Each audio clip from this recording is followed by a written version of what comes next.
My name is Teresa Dremetikas. I have been formally trained as a physician. I've been working for the Center for Victims of Torture for the last 25 years, and presently I'm the program manager at CCVT. My name is Brian Brenny. I'm the coordinator of refugee programs here at the Metropolitan Community Church of Toronto. My name is Branka Edgic. I am the manager of health equity with the Center for Addiction and Mental Health.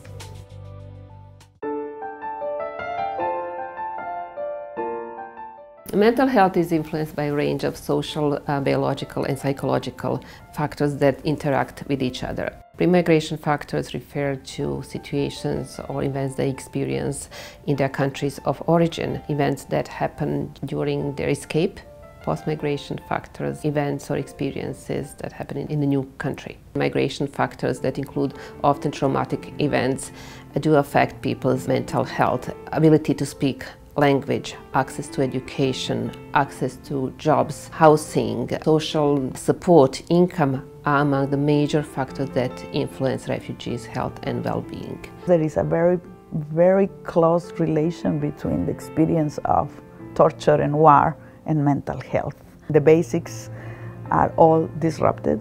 Food is not there in the same amount. Water is also not there. So that jeopardizes hygiene. Jeopardizing hygiene leads you to diseases. The misconception is that all refugees develop some kind of mental health problems. Their reactions are usually normal reactions to abnormal situations. Refugees have the capacity and strength to deal with difficult situations, and they have extraordinary resilience. And most refugees become productive and successful members of the society.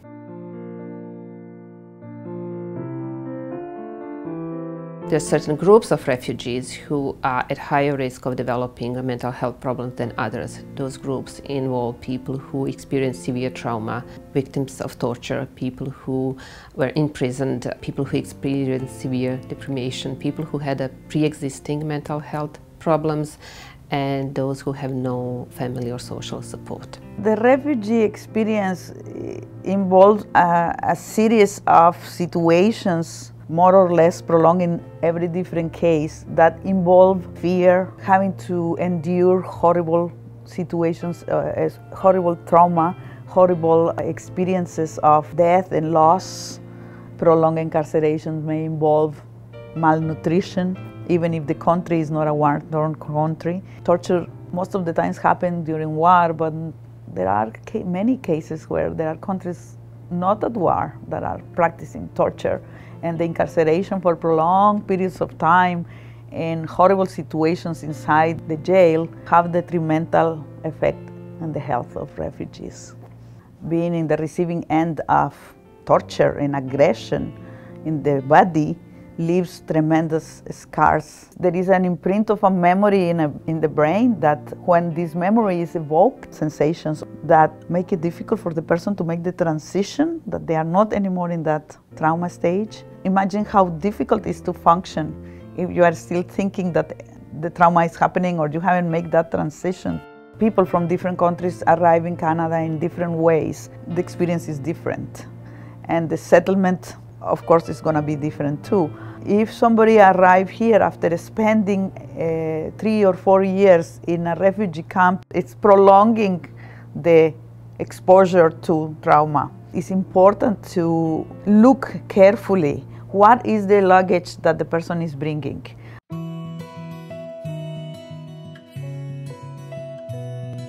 Symptoms of mental disorders are the same worldwide, but how people present those symptoms are sometimes influenced by their cultural background. The most common mental disorders in refugees are anxiety, in particular post-traumatic stress disorder and depression. Diagnosing mental health problems we should leave to healthcare professionals, but again keeping in mind that it is important to support people during difficult times, and it is important to encourage them to seek help. When the trauma is going to come out, well, some people will never show it to you. How would you know? Do you need to know? Maybe they're coping. And when it comes is when it needs to be attended. By the same token, there are slight indications for people sometimes that require attention. The intrusive symptoms like always thinking repeatedly about the experience and not being able of getting out of that, having flashbacks. Flashbacks usually come because something triggers it. The boots remind me the boots of the soldiers, so I go back to the time that the soldier took my husband away. Another intrusive symptom could be nightmares. It's very frequent, nightmares.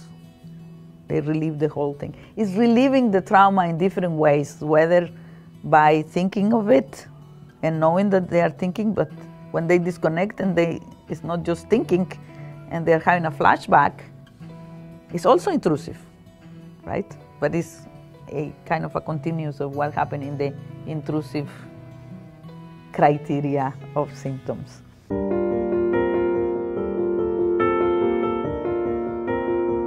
Most of the refugees that we see here through our inland support are also victims of torture. We try to connect them with support services in Toronto as quickly as possible. We had an Iranian transgendered woman come to us. She had practically no English skills at all. One of the major challenges for us when we were dealing with this refugee was trying to communicate and get close to this person so that we could better help this person settle in Canada. Try to become their best friend. And the only way that you could do that is if you really speak their language or understand a little bit about their culture that they come from. She had a lot of trauma. We were trying to get her into family counseling. The added burden on us is trying to find somebody who speaks and understands the language, but is also sensitive to the LGBT community and the issues related to being lesbian or gay or bisexual or transgender. That is the major hurdle that we have to overcome. Stigma attached to mental illness is a major barrier for people seeking help, and stigma attached to mental illness exists in each and every society. Very often they're reluctant to seek professional help because of stigma, so they would rather talk to informal sources of support first. Initially, just talking to a settlement worker or a counselor may be a good idea, and then encouraging to seek further help if it is necessary. Majority of refugees who come to Canada, even though they experienced stressful situations, recover without treatment. Supportive communities are the key and essential to refugees' well-being. We have a lot of fear in the refugee community overall of sharing, because they don't know, is this going to be permanent or am I going to be shipped back? We have to let them feel, especially the sponsored refugees, know that they are one step much closer than the inland claimants to being a Canadian citizen. Canada has chosen you and we have chosen to help you, and we want you to be successful here in Canada. I'm putting myself in the place of somebody tortured. I'm used to being tortured. Now you want to help me. I have been living in all my life during war. How now do you want to help me? How can I react to you as somebody that wants to help me and not hurt me?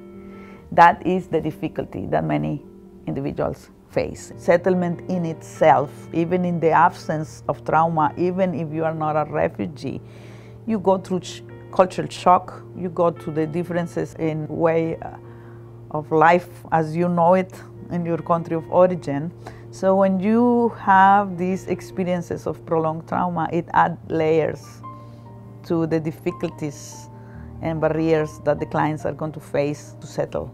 Try to find somebody in our congregation who understood what we were about and understood the culture and the language. Unfortunately, we didn't have anybody at the time this person came.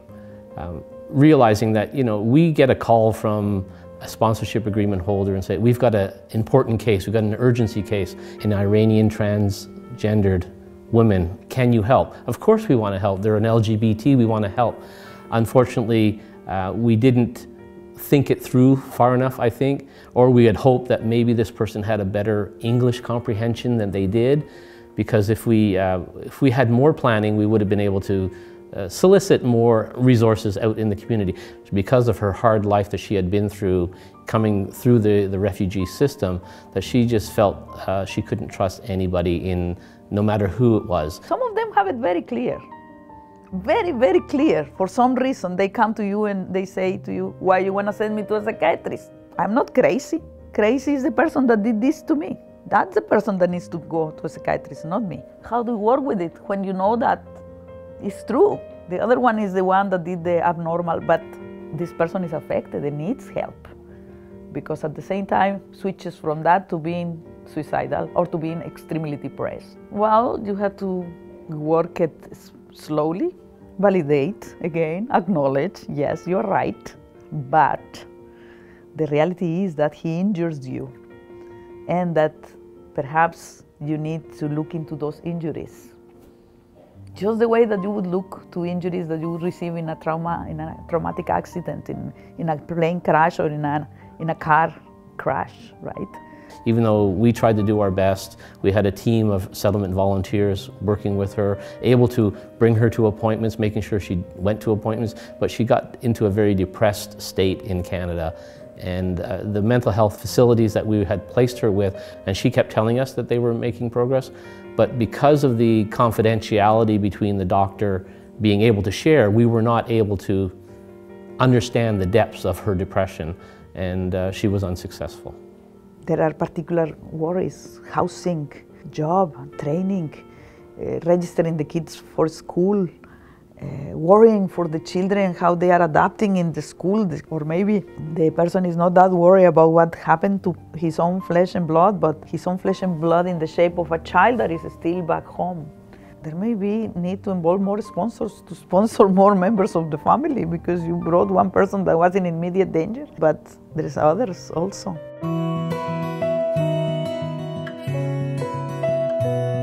Supportive communities, access to job market, appropriate housing, sufficient income are all important factors that help refugees overcome their traumatic experience and actually promote their mental health.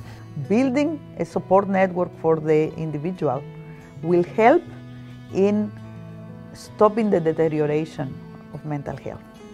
It's a big fact. So there are many people from that point of view then that are attending mental health without necessarily being a clinic. And anything that helps the person to have a social support network, having friends, relating to others, expanding their network of support. So expanding where the client can go is going to help a lot. The other one is employment, because what happens is they are usually unemployed, subemployed, and that is not going to help their mental health. Sometimes, some symptoms could be misinterpreted. People understand mental health problems in a different way, explain their problems in a different way. So this is something that we need to be aware and open to those differences. What I would suggest is not to question people about their traumatic experiences if they are not ready to talk about that. This is actually something that could lead to re-traumatization. Again, it's okay to ask, but it's not okay to insist. Encouraging people who have mental health problems to seek help is important. So encouraging them to talk to their friends and family would be important. Encouraging them to talk to their family doctor or to maybe talk to their settlement counselor would be good. It is important to involve refugees in meaningful activities and have a structured life, meaning going to school or going to work or even doing volunteer work. So that is really important, and that helps actually people cope with the trauma. Many people for a long period of time actually did not have a control over their life. So after coming to Canada as permanent residents, encouraging them to become active participants in their life is really important. That sense of empowerment is very important for their health and well-being. Helping them find a family doctor is very important, maybe accompanying them to those first appointments, but at the same time, respecting their privacy and confidentiality.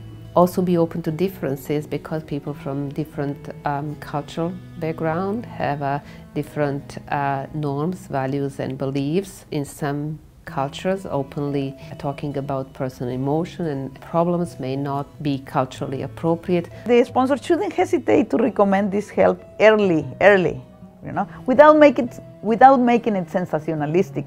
As early as you notice something, you clarify with the individual and you offer. And if the individual say no, you respect and take a step back. If he commits suicide and you didn't know because he never disclosed anything to you, that inflicts a lot of guilt. The guilt is a tricky thing in trauma. It acts everywhere. It acts on the victim, it acts on the friends. It's not your fault, you're not a psychiatrist. How did you know that this guy was suicidal? Another one that is very subtle too, that should wake up the mind of the sponsor is, I don't want to live like that. This sensation of hopelessness and desperation should alert them. Definitely is something that they should come back to the individual and say, I'm feeling really, really worried for you. You have to be persistent if the person continues in that way, persistent and persistent. It's best if you do it in that way than waiting until the person has the suicidal. We need to connect these types of people with some support community that can help them so that they're not alone. We've got to have more one-on-one interaction with the person, and they need to have a best friend, a best buddy. Rather than relying on outside resources at work, a 9-to-5 day shift, for example, and you might have a crisis at 10 o'clock at night. Well, just somebody who speaks the person's language can talk them out of their crisis over the phone. All we can do is be their friend and say that we're available to you anytime you want, to help you in any way to help you settle.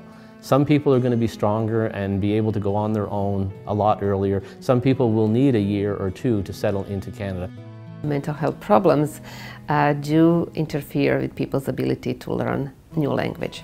Attending classes that are specially designed for them may be helpful.